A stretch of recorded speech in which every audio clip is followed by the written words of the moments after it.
Welcome to the Confluence cast presented by Columbus Underground.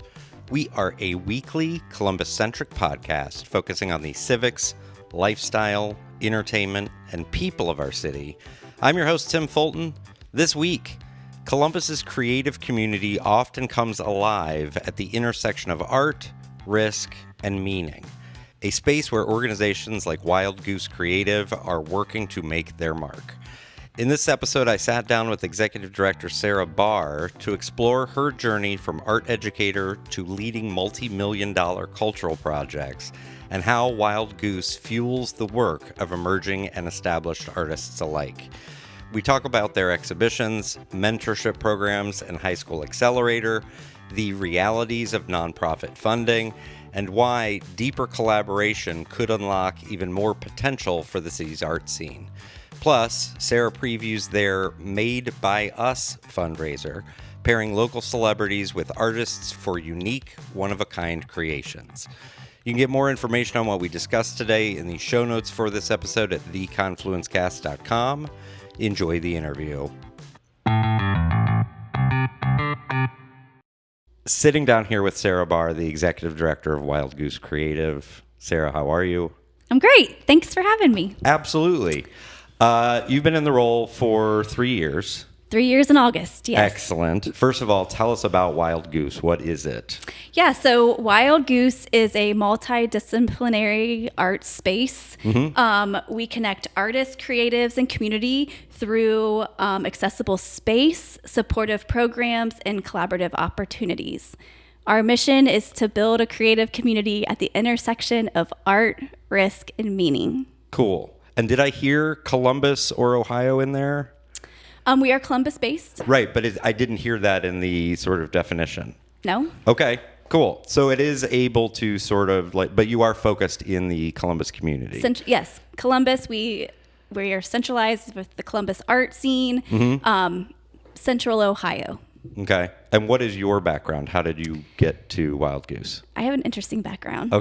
Okay, so I started my journey as a K-12 art teacher. Okay. Around the Dayton area. Okay. Decided in 2008 when the economy was shifting a little bit, we will say, to join a nonprofit. That was a good idea. Right? To where I was doing a $3.8 million capital campaign to renovate a 1921 vaudeville theater into a cultural arts center for the community. Okay. Was that in Dayton as well? It was in Sydney, Ohio. Okay. Beyond that, goal was accomplished. I wanted to do more. Okay. So in 2019, right on the cusp of COVID, I decided let's take on this other capital campaign and build another cultural arts center in Marysville, Ohio. Okay. Which is now up and running. Okay. But success through difficult/challenging times. Correct. Okay. So I'm like, I'm a visual artist. I want to get back to my roots a little bit. Okay. I want to still advocate for the arts and build community around this creative industry and sector. And Wild Goose, I saw the opportunity through their social media channels. And I put my name in the hat, and here we are today. Okay. And you were already in Columbus, basically. Yes. So I had moved from the Dayton area to Columbus in 2020. Basically to work on that Marysville project. To work on the Marysville project and to kind of grow into where I'm at today. Is the through line there that of course, as an executive director, you have to raise money, but is the through line there I don't want to just raise money anymore? That I don't want, or maybe you're about to tell me, well, Tim, we're actually endeavoring on a capital campaign right now. More to come. Okay. It would, but I did want to do more programming and advocating and really get down to the nitty gritty of how do I help artists not necessarily build a home for them, but it is building a home, right? Yeah. We're a gathering space. We're an incubator for Columbus creatives. And that feels a little more nurturing and more of my, being than Right. Rather than collecting checks in building order... a building. Yeah. And yes. What's your background on building buildings, though? Like, how did you end up working on a capital campaign? I love history. I love architecture. Okay. I started my education journey as an interior designer. Okay. Pivoted to education. It seemed more secure at the time. Mm-hmm. And just loved community and those engaging aspects of the arts and building that. And so I don't know, but I can build you a theater. Okay, fair. Well, and I imagine for those that don't know, in the nonprofit world, it is your board that hires you. Correct. I imagine that your background, and any nonprofit's board has some goal of raising money in order to do more or better versions of the programming and adhering to their mission. Everybody wants to grow. Yes. That's the, welcome to capitalism. I imagine that when they hired you, the idea, your capital campaign background was very appealing to them. Yes. My development and fundraising skills, I think, is something that attracted them to me to this position. So yes. Yeah. Yes. Talk about sort of the programs that you guys offer and anything that maybe you're particularly proud of that you've instituted since, because the building was that you guys had your physical space. Yeah, so we started in Clintonville in 2008, stayed there. In 2019, Wild Goose was looking at expanding and having 2 locations. One in the Sohud area, one in Franklinton. Right. Well, and Columbus purists would correct you that Sohud is not Clintonville. But Clinton, okay. It's Old North. Sohud, I'm fair. a newbie. That's fair. I'm learning, That's right? fair. That's totally fair. As Thank a kid you. who grew up in Old North, I'm like, we're not Clintonville. Okay. So. Sohud area noted. Yep. We'll get into the Peach District and all that later. But Okay, so they were looking to expand, and they were thinking at one point maybe we will have 2 spaces. Is that what you're saying? That is my is my understanding. Cool. As we all know, we're still talking about this COVID. Yeah, thing. It happened yesterday and lingers to this day. And so they had to make a choice, and Franklinton was the winner. The winner. Well, yes. My barber, who now occupies the former Wild Goose space, thanks you. So, well, you're welcome. Yeah. And so what programming happens there at Wild Goose?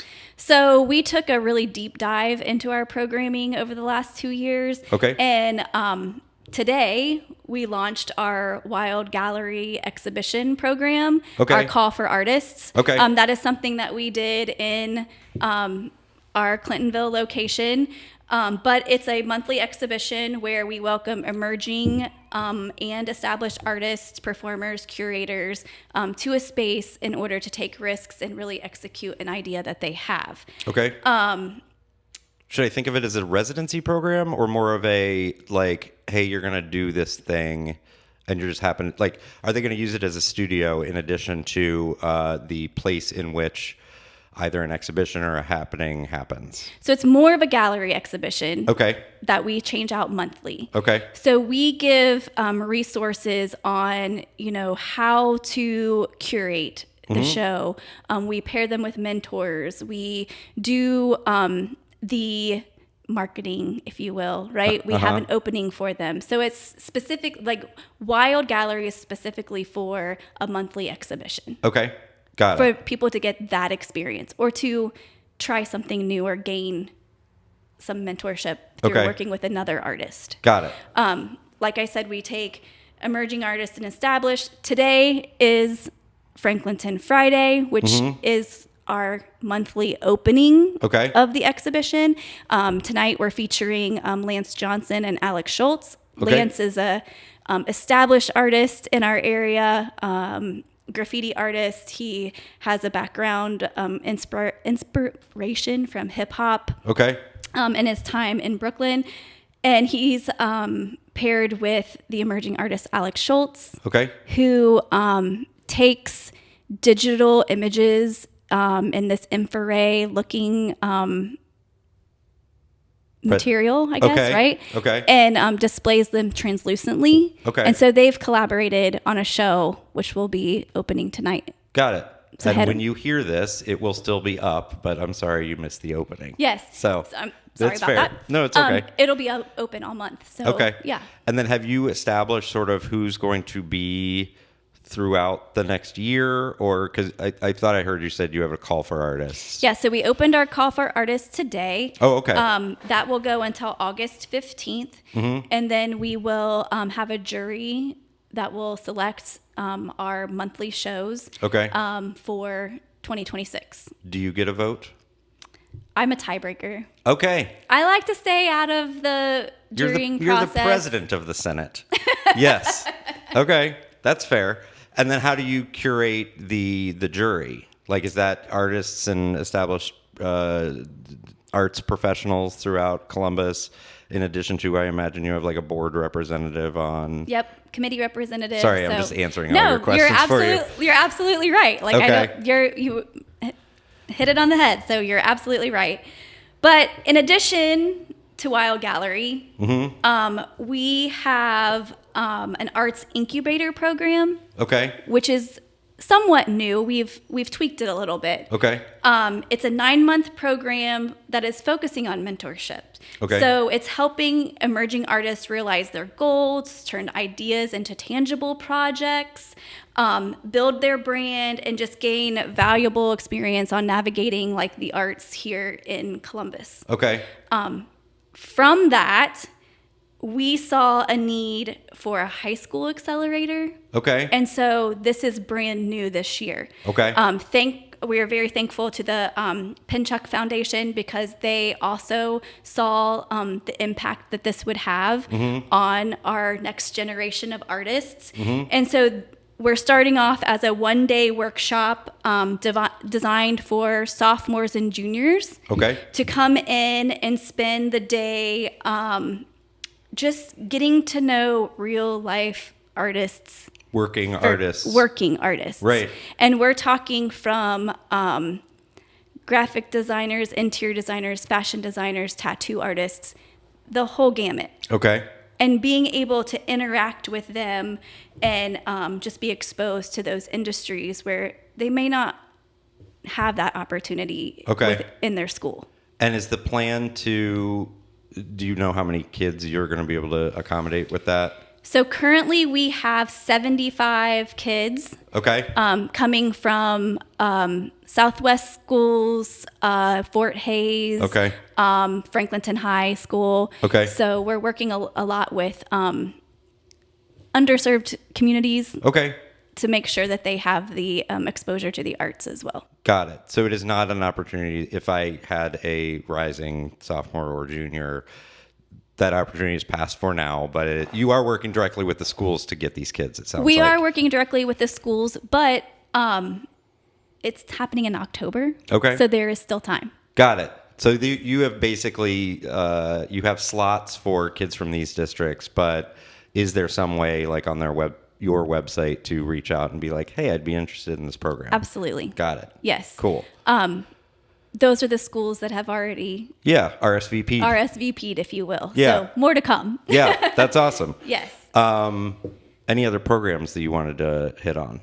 Just one more that has to do with kind of segueing into our Wild Gallery is we do like a professional development session called Portfolio, where we're partnering with Urban Art Space and we bring in artists and the community. Maybe Heartland Bank, a marketing firm, CPAs, to talk about what is needed to set up a business portfolio alongside of your creative portfolio. Okay. And just talking about real world themes that come up with a business in art. Yeah. So the sort of nitty gritty of like, hey, if you're going to accept a grant or want to pursue one, you may need to find a fiscal sponsor. And hey, you need to make sure that you're accounting for those dollars because you're probably going to have to file a report on what the outcomes were of this grant. And oh, by the way, you have to pay taxes too. And there's a whole the litany of adulting, Yes. right, that folks need to do. And that I imagine folks who are just entering that space. Maybe they're just out of college or they're just finding some success in their creative practice. I didn't know that. Right. I didn't know I had to clean the lint trap. Exactly. And also how to care for yourself, right? As artists, we get told no on occasions, more so than not. And so how do you cope with that? Yeah. And arm yourself for it. Yes. And so, you're doing your mission, right? You're empowering creative communities. Talk about sort of first of all, given that you've been here for 3 years, you've gotten your feet wet, as you will. What has surprised you about it?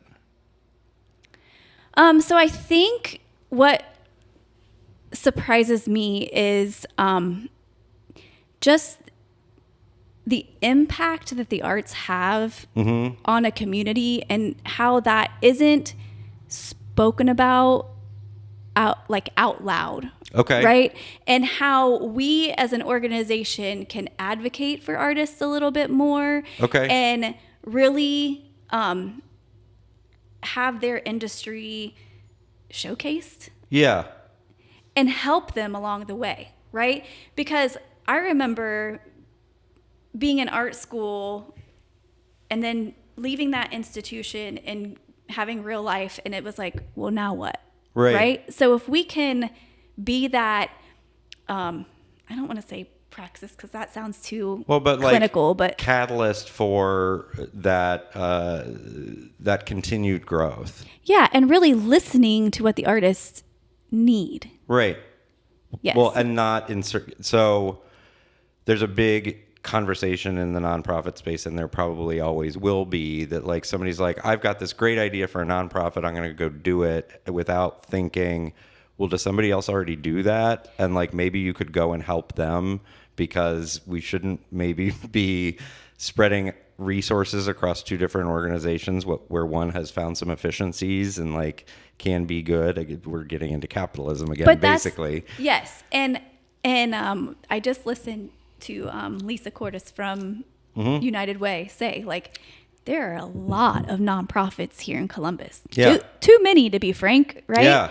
So why can't you reach out to a nonprofit with an idea that you have? Yeah. Why can't you execute a program that you want to do, but under the auspices of, right?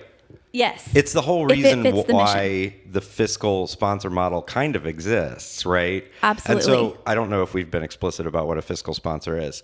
Let's say I want to throw a street festival, and there's some grant money available for a street festival. I am not a nonprofit. I do not have a nonprofit, but the grant requires that a nonprofit receive the money. I could contact Wild Goose Creative, and you please correct me if any of this is incorrect. You're great. I could contact Wild Goose Creative and say, hey, I've got an idea for this festival. I'm going to go fill out this grant, but it says I need a fiscal sponsor, and I heard you do that sometimes. Yes. And then you would, to what extent would you want to review my grant application? Yeah, so we do offer fiscal sponsors to artists and to people who want to execute an idea or a program or an opportunity. We do have an intake form, or if you will, that we would do review fiscally and just the overall scope of the project. Yeah. Because we want it to match our mission as well. Budget is important, right? And we do through fiscal sponsors, because we do so much of the back end work financially. We do have a fee associated with that. But at the same time, it has to go through our treasurer, and it has to go through our financial steps. and then also connect to our mission before we're like, yes, we would love to enter into agreement of a fiscal sponsorship. Right. Well, and we're not talking about the fact that by accepting the grant, you are actually becoming liable for the grant being executed. Like, I have to throw the festival. Yeah, you will be held accountable for doing what you said you were going to do. And you know, not to throw anybody under the bus, right? But there have been times when it hasn't been able to be, like, the project hasn't been able to be completed, or it was completed at a different timeline. And we are responsible for being kind of that mediator of saying, like, hey, you need to talk and be absolutely transparent to these grantors, because they're providing you money, or you're going to have to give the money back. Right? Like, that's just full transparency, and that's just the absolutely way of the law, of the land. You can't steal from people. Right. So it is a lot of accountability, making sure people are accountable for doing what they say they're going to do. Yeah. I would be remiss. Arts funding, at least at a federal level, is like gone. That's a good way of putting it. How has that negatively impacted you, or do you feel like you guys have enough of a mix to keep going? So we don't receive any federal funding, but the funding we get state and locally have been affected. You don't receive federal money directly. Correct. Right. Yes. And Giving USA just did their study on their annual giving, and really it's individuals and foundations. And I believe that Wild Goose does a good job of that. We could do better at that. And I think moving forward in the environment that we're in, we're going to have to rely on those type of donors and gifts, opposed to larger grants. Just expecting grants to show back up. Yeah. And do you feel like maybe it's going to affect your programming mix as well, that you will need to do programming that generates revenue alongside, the mentorship programs? And are those conversations happening? Those conversations are happening. I hope that our pillar programs, like our Wild Gallery and our Arts Incubator and Portfolio, continue to be free. That's what our mission is, and that we're able to get local sponsorship to cover those. We do have workshops, like we do a figure drawing class. We have Speak Easy. We do a writer's workshop. We charge a minimal fee for that. Again, we want to be accessible. Yeah. And so it's just looking at that in a creative lens of how we're going to be able to continue to offer those free programs. Well, and I think I also saw that you guys were trying to push yourself as a venue as well, that like somebody could come in and like do a conference or do a very, very small wedding or like that sort of thing. And that's, that's earned revenue as well. Yes. So we do lend to a social enterprise of renting our space. What we would like to do is move a little bit more towards the creative energy of we have a grant from GCAC that we want to execute, and how do we do that within Wild Goose's mission and become partners and collaborators in that? Or if there's another organization that needs space that we can, tag team on that leverage. I think that's more of what we would like to move to, a more program oriented rentals.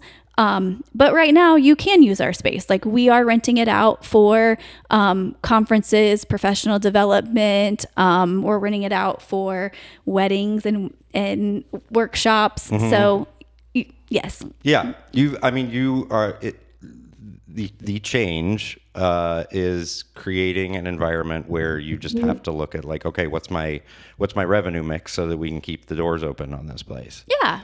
I think everyone is looking at that from a different lens these days, Absolutely. especially in the arts sector. Yes. Also, the sort of occasion for you being here today, you have a fundraiser coming up. Can you tell us a bit about that? We do. So, Made by Us.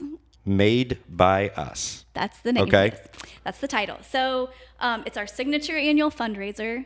It's where we pair 8 local celebrities Okay. with 8 local artists, and they collaborate on making a piece together. Okay. And then September 27th, we're gathering at Gateway Film Center to auction those items off. Okay.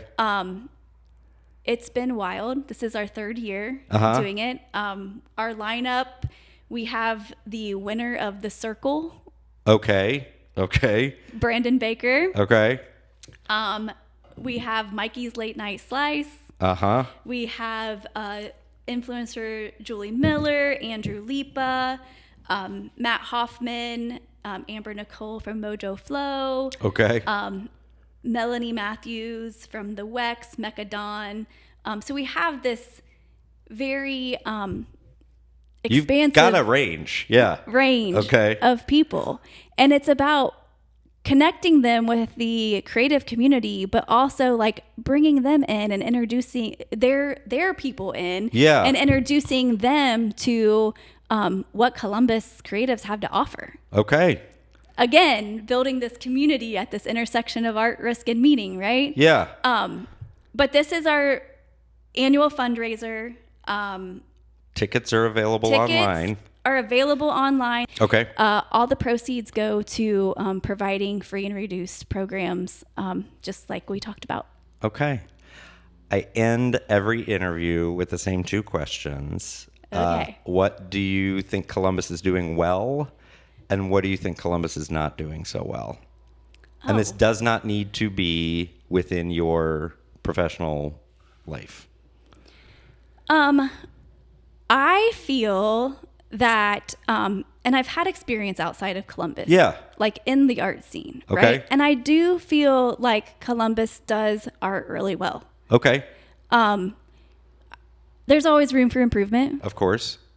But based off of my past experiences in different communities and working throughout the state, like we do a really good job of supporting artists and engaging in activities that have some type of creative backing, right?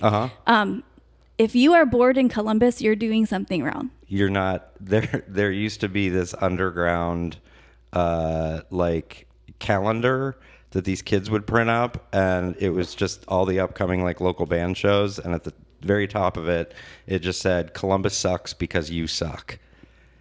And it was basically like if you're not seeking out these cool things to do, then that probably sucks. Anyway, sorry, Mike. But that's exactly right. Like if you are bored, that's a you problem. Right. And what do you think Columbus is not doing so well? I think we could do a lot better in just collaboration. Okay. I think that, and again, I think there's opportunity, especially in the nonprofit world, to look beyond like our silos of we are the arts, we are the humanities, like that, and really dive deep on collaboration more. Okay. And I think that would help with funding. Indeed. Sarah, thanks for your time. Thank you so much for having me.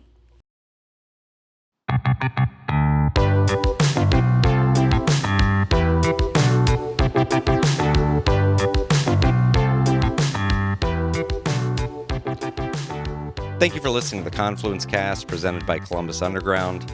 Again, you can get more information on what we discussed today in the show notes for this episode at theconfluencecast.com.